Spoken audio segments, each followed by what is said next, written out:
Hello, everyone. Thanks for joining us today to talk about this most important aspect of food safety.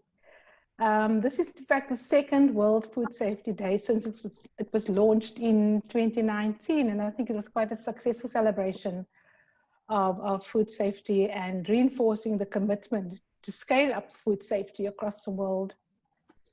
And the theme for this year is food safety. It's everyone's responsibility. In fact, food safety, everyone's business. And it's really an action-oriented campaign that look at ensuring that food is safe, growing food safely, keeping it safe, eating it safe.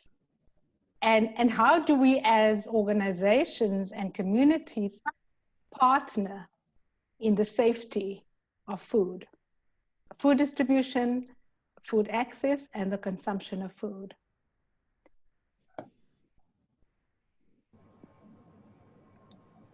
My name is Ishr Davids. I'm the head of Ikamva Labantu. I have guests with me. Helen Lieberman is the founder of Ikamva Labantu. Welcome, Helen. Lulama is the head of seniors at Ikamva Labantu. And our very special guest and valued partner is Danny Diliberto from Ladles of Love. Welcome, everyone. Hi there. Hi, Danny. Danny, I'd like to hand over to you to perhaps introduce the work of Ladles of Love. And I know you've had to suspend your regular programs to respond to COVID-19.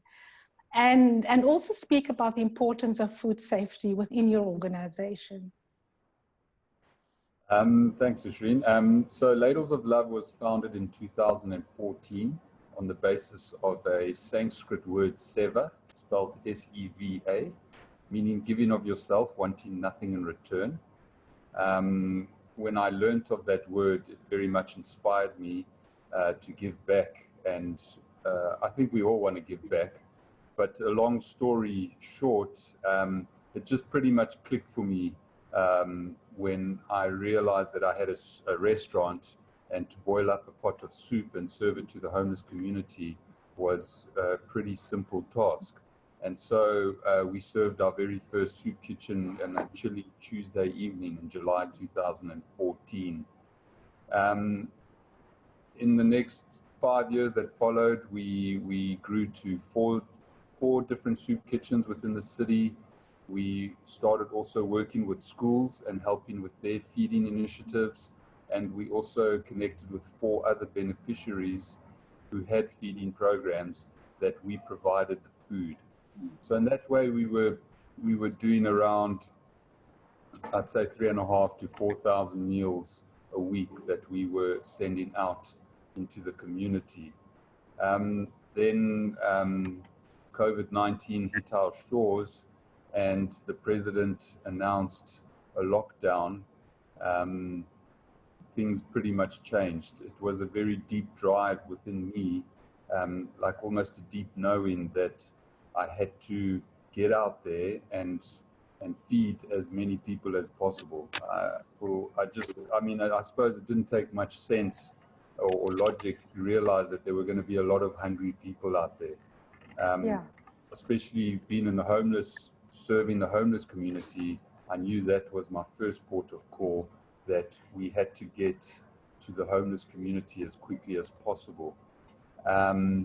Once we sorted out the homeless community, we then started branching out into the communities outside of the city and the various townships around the city.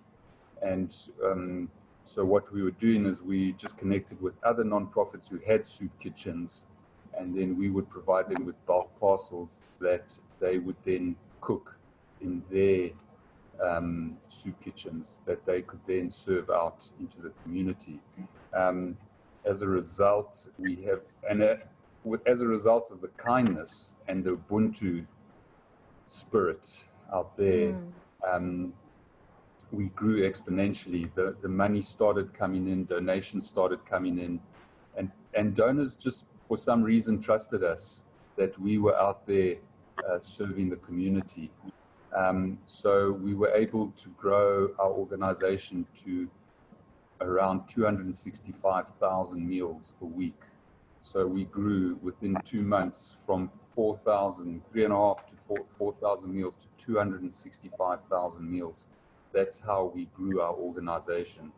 How we haven't imploded. Incredible. That's incredible. How have your organization had to change and the people that you work with? Well, it's been, our kitchen is in Ruland Street, so obviously we were there, and I just started taking up empty rooms within the building that I was in, and taking up storerooms, and even that just started becoming too big. It's just amazing how quickly we grew. We also started very innocently a sandwich drive. I've got a couple of volunteers that have been with Ladles for a number of years, and we're just innocently talking about making sandwiches and sending them out to the community, and out they went and did that. And before we knew it, it just exploded. Households, it became the in thing to do during lockdown, an opportunity for people to not just sit down and sulk and worry about the situation, but to get around a table and make thousands of sandwiches. And so that grew, and within 3 to 4 weeks, we just outgrew our premises. And along came a friend, Alison, who has an organization called Rainbow Experiential Marketing. And she came to our Ruland kitchen the one day, and she was just blown away by the thousands of sandwiches that were there, and the trucks coming in, and the cars leaving, and food leaving, and parcels being picked up. It was just chaos. And we're trying to keep COVID, and we're trying to keep social distancing. We're trying to sanitize, and it was chaotic. And when she saw this, she said to me, Danny, I got to get you a bigger place. And I said, yeah, whatever. And I just carried on running around. And like literally 4 days later, she comes to me and she says, I've got you CTICC, by the way. We're going to be given the entire Hall 5 on the house for the next 6 weeks. And so we quickly moved into the convention center, and from there we just grew exponentially some more. Donations have continued to come in, and the talent of people that have come in and joined our organization, that have wanted to be part of this, that are applying their skills, and that are allowing us to grow and to not implode on ourselves, has been phenomenal. I can't even put words. I walk around the hall there. I can't show you because I'm not in the hall right now, but it's just unbelievable. We've become a distribution center for over 300 beneficiaries now that come and collect some form of food, be it soup, be it sandwiches, be it our bulk parcels. And I mean, our sandwich drive alone, we will be heading towards the 900,000 mark soon, in the next couple of days, that we have sent out into the community, 900,000 sandwiches in the last 6 or 7 weeks. So these are the figures that we have been able to get out there. And it's just been an incredible journey. And without the kindness of the people out there, without the support out there, we would never have been able to do it. So it's been an incredible journey. People would often say to me, but what about COVID, and what about, and I said, what is worse, COVID or starving people? I'm not sure which is worse. For me, it's starving people. So I'm going out there and I'm going to go and help hungry people. And if I get COVID, then that's what I'm meant to do. I'm meant to get COVID. If I'm not, this is my journey. That's what I'm going to do. And so Danny, the choice was made for you, and I can see how important this is to you. Yeah. Talk to me about safety, ensuring safety in food distribution and producing meals. You know, it is challenging. There's no doubt when you're trying to get out that many meals, especially with COVID-19. Again, you do your best. You know, you sanitize. We try and sanitize the containers. you know, when you're dealing with so many sandwiches, what we were trying to do is, like, for example, sandwiches that would come in, we would, because there's talk about how long a virus lasts on this surface and how long it lasts on that surface.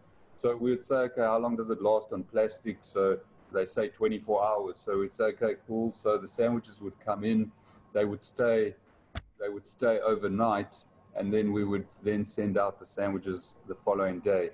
But what we also were trying to do is obviously limit the people that come into the actual DC, that they do not come into the DC unless it's for an appointment or it's prearranged. So we try and minimize who is dealing with the food. Regarding the food, the cooked food that we do, it's all freshly prepared. So we know what we need to buy. We know when we need it. So we will order our vegetables, for example, that will last us a few days only. Anything that gets cooked and prepared in the kitchen, the food is sent out on that day. So the vegetables would be cut the day before, they would be refrigerated. Then the following day they would be steamed, and then from there they would then be mixed into, we would build up like a soup with rice and pulses and stuff like that. And then the food would get wrapped, sealed, and sent out on the day. And it was very important that the food was served that day. So if organizations didn't pick up on the day, we would make calls to get other people to come and collect the food to make sure that it goes out on that day. Very imperative that the food gets eaten that day. And then you're dealing with the usual health and safety. You know, everything needs to be everything needs to be raised above the floor. So if you walk into our DC, we've just got pallets everywhere, and everything is placed on a pallet so that it's raised above the floor, according to health and safety regulations. And the same with the kitchen. Our kitchen is full of pallets. We didn't have capacity for shelving, so everything had to be put on the floor. So in the refrigeration as well, there you'll find pallets where the buckets are put on top. And then whatever, of course, can be put on the shelf is put on the shelf. So nothing is put on the floor. Everything is cooked fresh. And of course, the usual, you know, for me, the one that I do argue is I don't like gloves, because gloves create a false sense of security. People forget that when you put on a glove, you're just putting on another layer of skin, and you need to treat, for me, rather wash your hands regularly and sanitize regularly, because people put on a glove and then they forget. They say, oh, okay, well, my hands are covered. But no, they're not, because you're now working with a glove. So you're touching surfaces, you're doing whatever, and then you're going to go and touch food with dirty gloves. So gloves for me are a big no-no. Yeah, but really, as long as you wash your hands and sanitize on a regular basis, it's a lot better than wearing gloves that you'll wear one pair for the entire shift. So I even stopped buying gloves so that people wouldn't ask for them. And even if you look at on your health and safety, your risk assessment for your COVID risk assessment, you'll see PPE. Your entire PPE is bottom. It's the bottom of your priority list, PPE. So it's habit that is important. Wear a mask, sanitize regularly, wash your hands regularly, and sanitize your work surface on a regular basis. And if you do that, and obviously keep your social distancing as much as possible, you're okay. You're fine. And Danny, do you find that habit forming is kicking in now, that people are sort of becoming more aware of washing their hands? This whole thing of safety, food safety, you know, it needs to become something that we do naturally as we breathe. Do you find that is happening? It's challenging. For us, it's challenging because we don't have the same volunteers every day. So, and you know, to break a habit, it's hard work. I mean, even now, only now you've seen people are really strict with masks and things like that. But it's taken weeks and weeks and weeks of, you know, and weeks and weeks of sending out the messages. You know, I get a message every day on my phone, COVID-19, wash your hands regularly.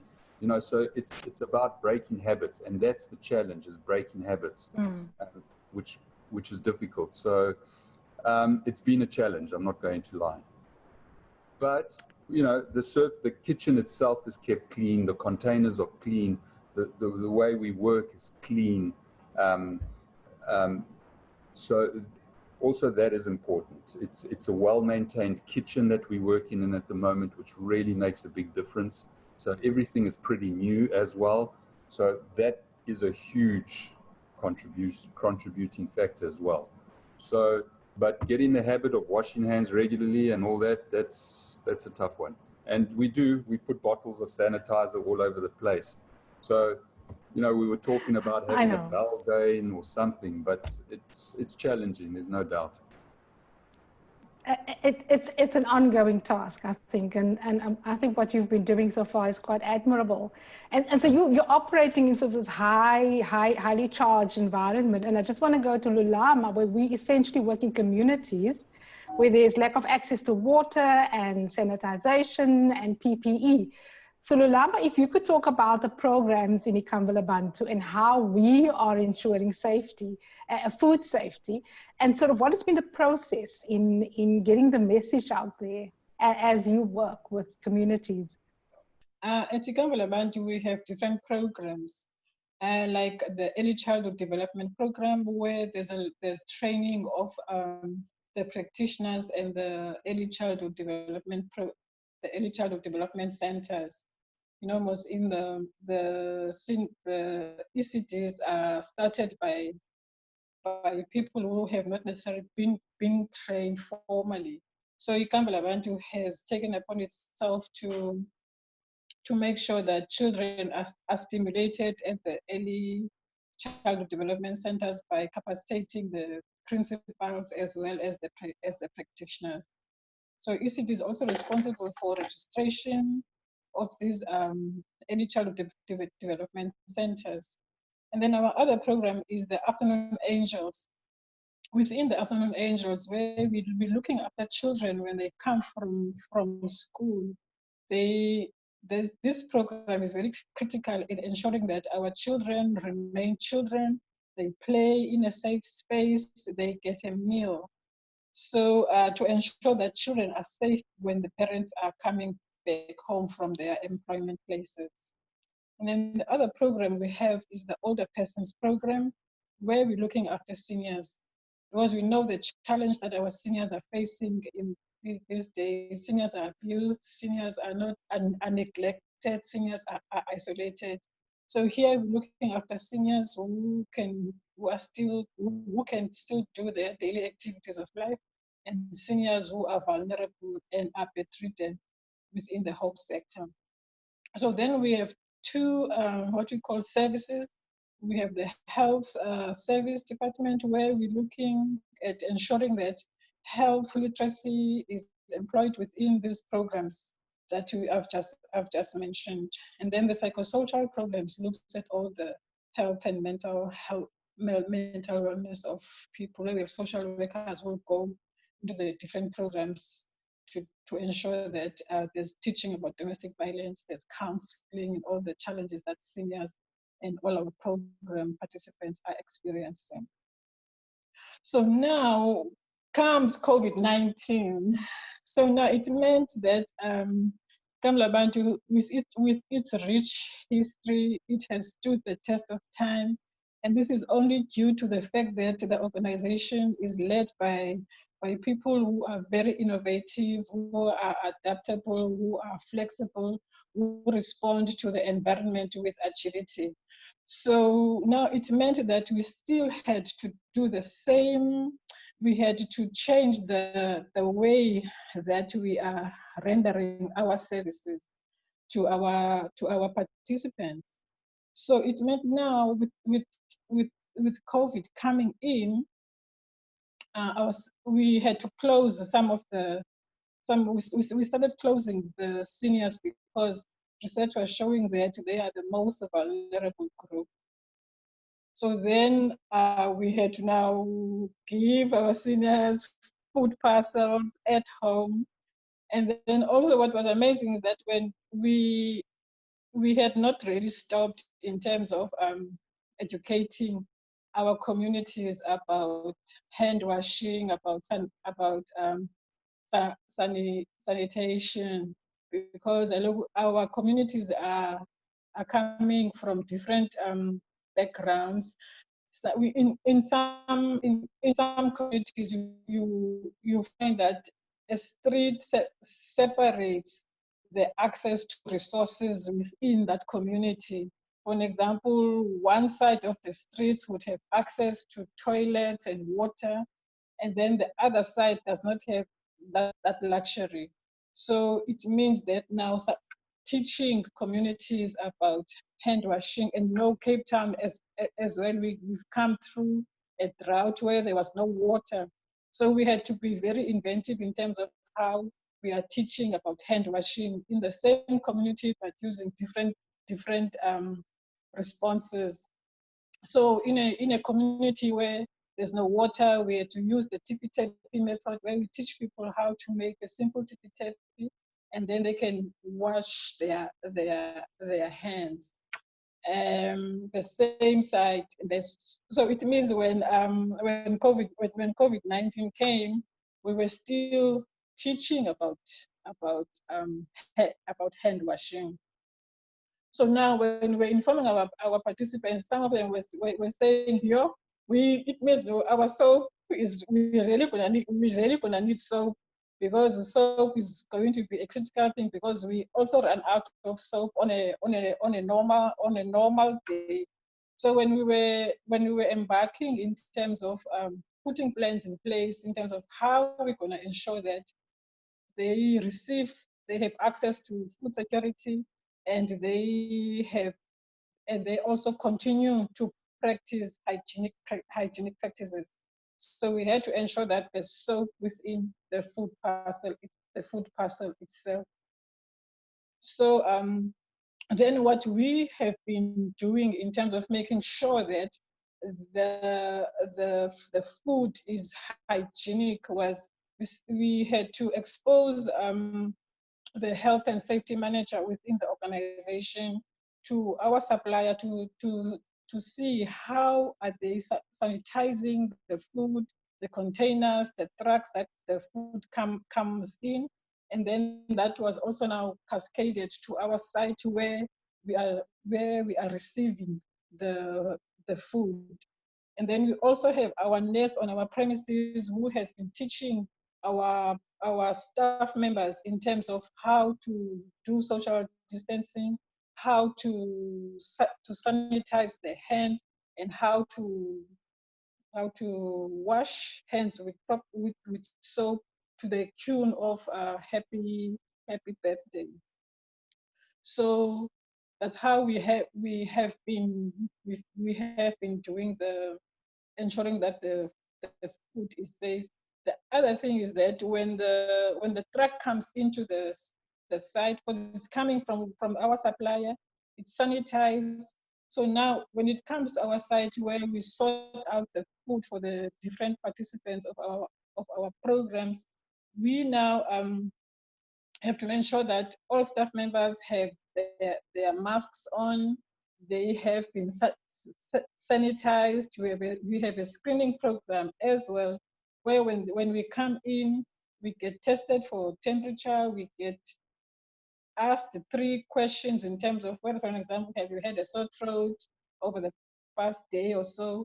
And then once you pass the temperature as well, it's only then that you go in and take part into the distribution of the food. And then what we were challenged with was the social distancing. People it's such a foreign concept for us in the community. So we say, open your hands and make sure that no one is close to when you open your arms. So we kept on saying social distancing, open your arms. Then that makes sure that you are safe from the next person. And then the other thing that we've been doing, we have put in also educational material into the food parcels itself to make sure that the seniors, they can read, or their children can read to them, or the parents of the children can make sure that they continue to make sure that they remember about hand washing. And then the other thing, in terms of making sure that we give safe food to our participants, that being an organization, we also depend on donations as well. When we receive the donations, we make sure that we check for the expiry date of the food. We also check if it's tin stuff, that the tin is not broken. The other thing that's important is the storage of food when food comes in. So it must be off the ground. So those are the things that we have been putting in place in ensuring that food is food is safe, that is given to our beneficiaries and participants of our programs. So Lulama, the neighborhood feeding is a very sort of innovative concept. This is sort of finding people in communities who are already busy feeding. It's the auntie who gives a sandwich to the child. It's somebody else who makes soup, to give out to neighbors. So it's people who already looked up to as helpers in communities. How do we ensure food safety in those instances where we don't necessarily know who they are? We have vetted them in order for them to be able to do food distribution or to cook for communities. But how do we ensure food safety there? What's in place? This was a very surprising and thought-provoking initiative, because people were seeing us delivering parcels, and they were telling us that they are also hungry.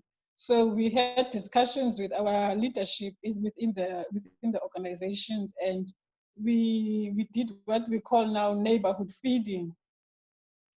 So people from the community would say this is totally a voluntary process where people are given the resources in terms of being able to purchase food. They have to decide themselves in terms of what menu that they're going to be feeding the different community members. So we have an array of community kitchens, from children being fed to adults to seniors being fed. These are not people who were formerly participants of the Ikamva Labantu programs. We're just feeding communities, because that's what the organization is about. It's very responsive to community needs. So this meant now we had now to go around as well before even starting the initiative, in terms of teaching the kitchen leaders in terms of how to ensure that there's hand washing that's happening within the different kitchens, as well as ensuring social distancing. It was quite surprising when you go around the kitchen to see that people have painted the distance that the child must sit, and children were very obedient in terms of waiting when the food was going to be dished. And then when we've made sure that the leaders themselves know in terms of proper food preparation, proper food hygiene, and making sure that where they store their food is in a good space. And this whole thing of discussing and engaging with communities is what Ikamva Labantu is good about. So we have our community-based team as well that goes about in terms of supporting, where they affirm what the kitchens are doing well, and then there will be corrective action where we see that there are errors that are being made. The kitchens are clean, and the people are just being fed good food that ranges from kitchen to kitchen, because they themselves, the kitchen leaders, have been given the power and the authority to decide what they're going to feed, and they know there are different communities in terms of what their menu preferences are. So that's how we have ensured that the kitchens are cooking healthy, nutritious, safe food to the neighborhood people. Danny, how many volunteers do you work with at any given time? At the moment, there's about 60 of us working a day, of which I'd say about 10 are earning a stipend. But we require about 50 volunteers a day. The growing into an organization this size, you can't rely solely on volunteers. You can't. You need a core team. Absolutely. You need your brain that drives the organization, and those people are on some type of stipend. A lot of them have been retrenched, so you've got all this amazing talent, as I said, working for a stipend. And then, yeah, we've got about 50 volunteers which we work on, that we require a day to get, because we move in tons of food a day. It's not even Absolutely. kilos, it's tons. It's amazing. It's amazing. Yeah. Have you had any sleep? No. I don't think so. The mind doesn't switch off. That's the problem. No, I believe you. So you were talking about people having been retrenched, and maybe Helen, I want to bring you in on this. Sort of when we talk about the food distribution that everybody's involved in now, it's the relief aspect of supporting communities during COVID-19. And if we look, food safety, one of the elements of food safety is to ensure that there's economic recovery and economic prosperity. We don't kill off people by serving contaminated foods. And so we ensure the food chain from production to distribution, putting it on the table, and finally eating it is a safe process. And we know that relief is essential at this stage. I remember at a board meeting in February, we had a brief conversation about COVID-19 and how ready are we? And at that stage, we said, well, we are doing training in hand washing.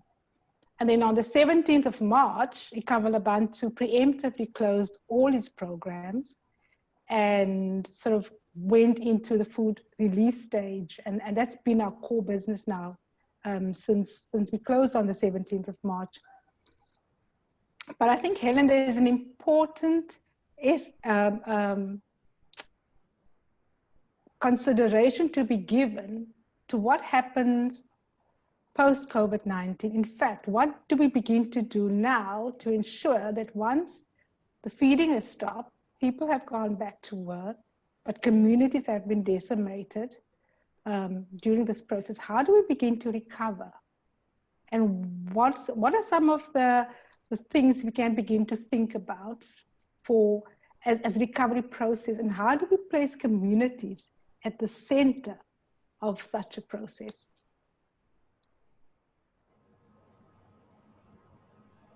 Helen, unmute your button. Thank you, everybody, and good afternoon, everybody. I think I'd like to take a step back. Hello. I'd like to take a step back and say, as an organization, one of the sort of markers we have is always looking one step ahead and actually acting one step ahead. And so Ishreen has said that we looked at COVID-19 quite a while ago and looked at the sanitization and the health, and then started talking at management, understanding it was going to come to South Africa. It was still in China, not really across the world, but we were already putting a whole load of thoughts. We weren't doing it. And when we closed down, we took staff that had never been in the world of COVID, had never been in the world of feeding, had been in the world of teaching, development, healthcare, bathing seniors, seeing to the order of a day in either ECD or afternoon angels. And for me, the absolute admiration is that everybody moved in a minute. Nobody had to be taught. Nobody had to be told what to do. People who were just typists became the person who is in charge of the stockroom and who knows everything about what's coming in, what's going out, keeping stats, keeping records. Somebody else who was in finance now is running a whole other program. So what I want, what I'm getting at is, we often look at our communities and people who are poor to think, oh dear, we must do for them, and that they don't have capacity. In fact, if you think that they survive in the world that they do of such hardship, they have more capacity than we have of adjustment, of resilience, of making do, and of being able to work in very difficult conditions. So that's where we are now. We have a really prepared staff. We have then decided with this prepared staff that have taken over this whole huge feeding program. If you look at it, we're feeding, as a small organization, 130,000 people. And we're ramping up to 150,000 people. None of them have ever done feeding. So that if they, in a short time, can jump from the one position into the other and actually be able to move food, understand sanitization, understand record keeping, understand distancing, understand working and supporting those of them who are compromised, being home, looking after those others like the seniors, bringing in our social workers. If you look at the machinery of the small organization that's able to move on, then you understand that you can actually make plans for a recovery stage, because those that will go back, we don't know. The big thing is that we don't know what the world will be like after this. We won't always, please God, have to feed. We need to look at what do we do with the new skills, the new horizons, the new needs, and how we feed into that. And that's what I call food safety. I call food safety not the sanitization, not the only good food. I call food safety is how do we make people safe that they always can have food. And that's the recovery. And possibly, Danny, looking at your operation, you've got huge potential to turn what you're doing around into enormous machinery that looks at giving people the ability to open a food industry, because everybody knows how to put things together, how to deliver it, how to organize, how to bring things, how to keep things. It's just amazing what you have in your hands. And likewise, we have this footprint of people that are not looked at by the rest of the world as people able to take on industry, not only around food, but a local economy. So what's happened now to me is a very valuable thing in preparation of mindset, of knowledge that we have, of people understanding how to be collaborative and work together, we've never worked with really with Ladles of Love, but we've got a marvelous relationship, unbelievable, daily, to the button, delivering, getting our sandwiches, having our communities ready, and knowing who's getting food, how many we get each day. It's amazing. So we're ready. So what we've done is we've understood everything in communities have broken down. Your local, because of lockdown, those who had plumbing and electricity and cleaning services and feeding services and freezing services and whatever services they needed was destroyed. We've got an army of readiness there. All we need to do is add all the elements that are necessary to create an economy that people know how each person becomes an independent, innovative person able to do what they feel they'd like to do. So we're already looking at how do we train people to run a business? How do we train people to understand customer service, economic stability, using the little bit of finance to multiply? How do we create teams? How do we look and evaluate what are needed in the community? We won't. Communities will do it. We've got our people's minds ready. We've got their energies ready, realizing how to take the step forward. A lot will go back to work, but those not back at work are the perfect people to start ramping up into an economy. So I can go on for hours. I think I've dominated enough, but I'm so hopeful. We've launched something in Ikamva called Ikamva Ventures. We found a little bit of finance, and we have already worked out where we can tap on doors to be able to create ventures everywhere. It will not be a handout, because it'll be a very easy loan scheme according to the needs of what everybody wants to do. We probably set a limit of 3 years to pay back and not allowing more than 150 or maybe 200 Rand a month to be paid back. We'll factor it in, and we'll have the right type of mentoring system. And already I've been inundated. This morning a woman phoned me. She's an unbelievable baker. She bakes and so simply, and she will make the videos, and we will start maybe baking. You know how people pay for their best birthday cakes or their wedding cakes, so there's everything that we have, that we live in the lap of luxury outside a township can easily be generated inside, because people have skills, people have capacity, people have worked in kitchens and as the handlangers, as the back person. They now must take the forefront. They must own the business. They must take in others. So it's getting across a confidence, an innovativeness, an ability, a support system, a mentoring system, and putting in place, and it'll be done. We can do it. We'll take in as many partners as we can. We're open. Come to us. Tell us what you'd like to do. Tell us who you'd like to work with. Tell us who you can help us with. And it's for us, each one should teach one, and each one should support one. So that's what I think can happen.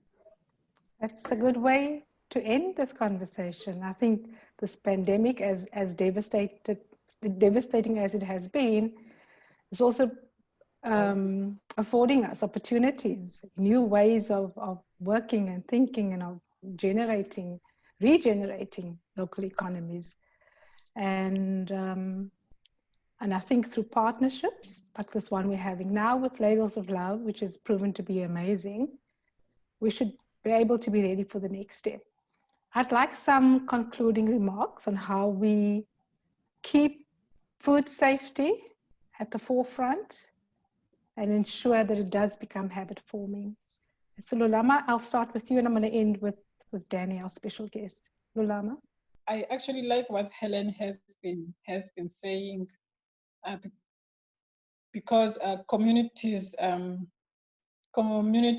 the power in terms of changing the situation that they're finding themselves in. And once they find people who can support them and empower them, So what she's actually bringing to the table is the fact that it will, if power is given back to communities, the issues of this will go a long way in terms of reducing issues of food insecurities in our communities, and also in terms of making sure that we serve safe food, and making sure that this is habit forming, is for us to continue raising awareness with education that we have been giving our communities, in terms of making sure that you keep clean the areas that you are working with food, and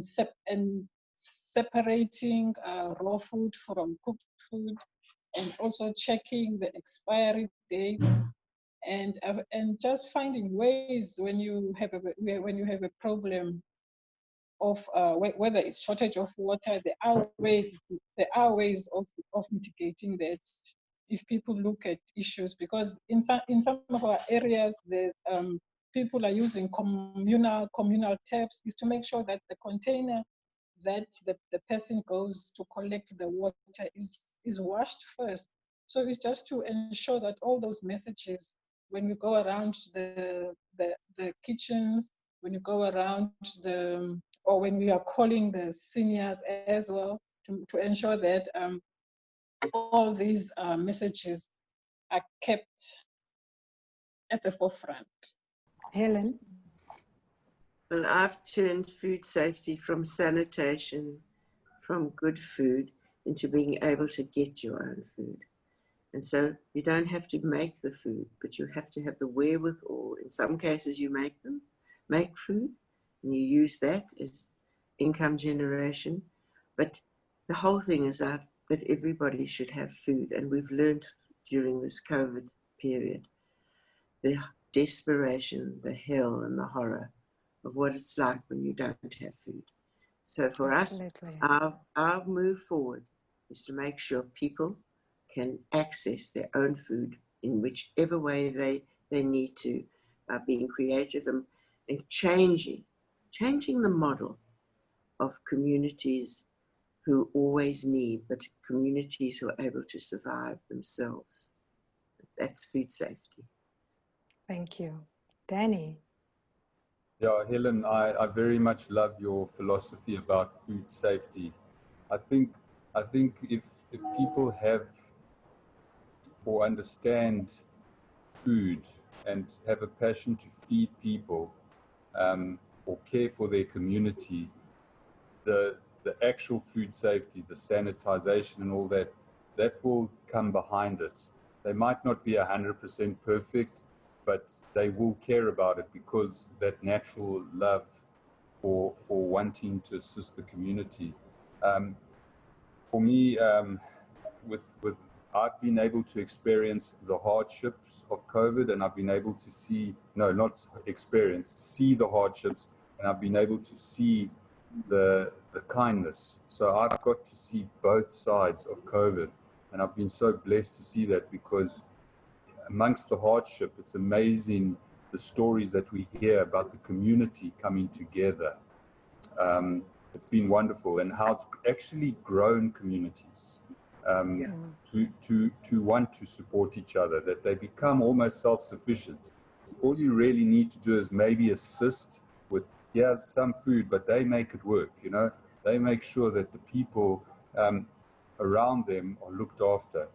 And I mean, I think maybe we must talk a bit later, Helen. We have 20 kitchens that we want to award to various non-profits, and it's a basic starter kit of your kitchen. It will have a double gas burner. It'll have 2 huge pots. It'll have 2 tables. It's got cutting boards. It's got your fire extinguisher. It's got your fire signs. It's got your fire blanket. It's got cutting boards, knives. So it's a very basic, but actually we've set it out, and I looked at it yesterday for the first time complete, and I went, wow, this is a fantastic little kitchen. that can feed easily 500 to 1,000 meals a day, not a problem. It's set up for that capacity.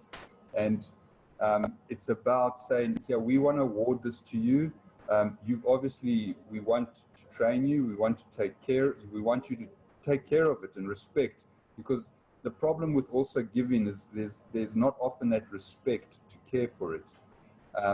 So it's about making sure that the people you give it to understand the importance of respecting and looking after it, and then training them. We want to send out chefs.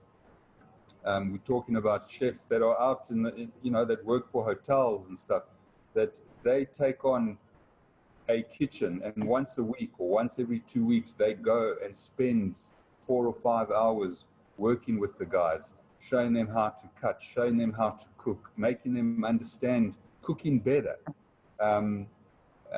making them hopefully understand the importance of nutrition.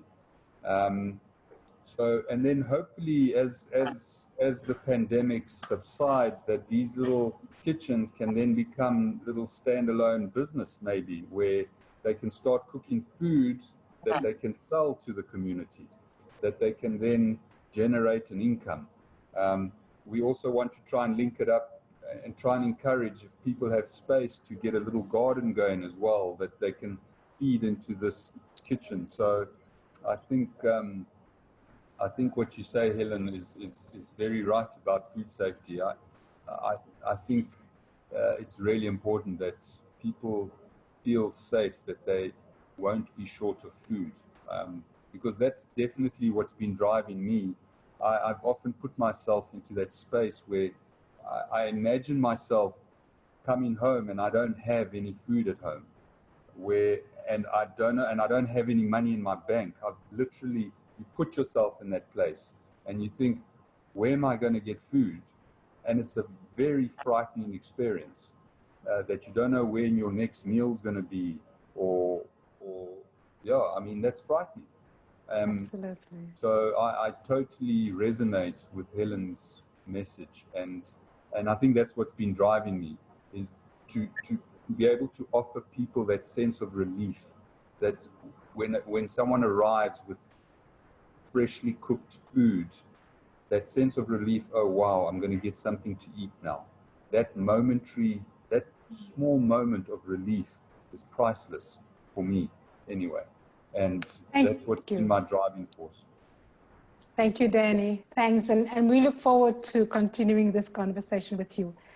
Thanks for being with us, and thanks for participating in a conversation on food safety and its many complex facets. It's not just about the one thing, but it's about everything else that leads to community safety and communities feeling cared for. Food safety is everyone's business. Thank you. Thank you. Thank you, everybody. Thank you, Danny. Look forward. Thank you. Look forward. Thank you. Cheers.